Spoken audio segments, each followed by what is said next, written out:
Kapag tayo ay nangihina, sa Diyos tayo kumapit. Ako po si Father Fiel Pareha at ito po ang ating segment, ang Daily Devotion, na kung saan tayo po ay magdarasal, magbabasa at magninilay kasama ng salita ng Diyos sa buong taon. Manalangin tayo. Sa ngalan ng Ama, ng Anak at ng Espiritu Santo. Amen. Halina, banal na Espiritu, liwanagan mo ang aming puso at isip, nang maunawaan at may sa buhay namin ang iyong salita. Amen. Our Bible passage for today is from the book of Psalms, chapter 71, verses 1 to 6, and I read it for you. In you, O Lord, I take refuge. Let me never be put to shame. In your righteousness, deliver me and rescue me. Incline your ear to me and save me.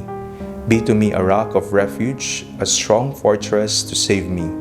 For you are my rock and my fortress. Rescue me, O my God, from the hand of the wicked, from the grasp of the unjust and cruel.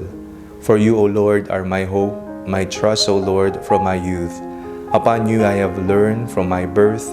It was you who took me from my mother's womb. My praise is continually for you.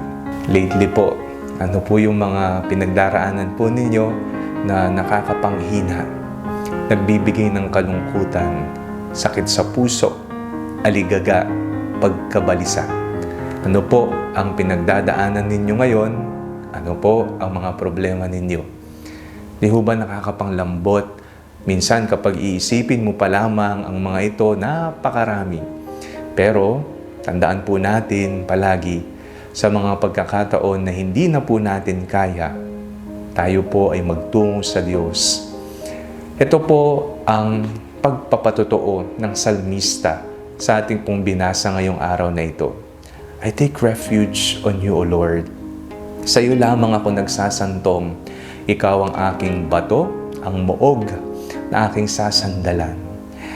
Madalas po kasi kapag tayo ay may pinagdaraanan, tayo po ay nagpapadala sa ating emosyon o sa ating pinagdaraanan mismo. At nakakalimutan natin na mayroong Diyos na nakahandang tumulong at dumamay sa atin. Isang paalala ngayong araw, hindi ka nag-iisa.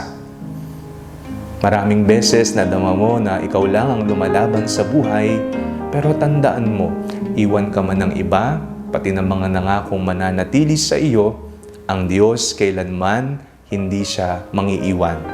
Siya ang iyong magiging lakas, siya ang iyong magiging sandigan.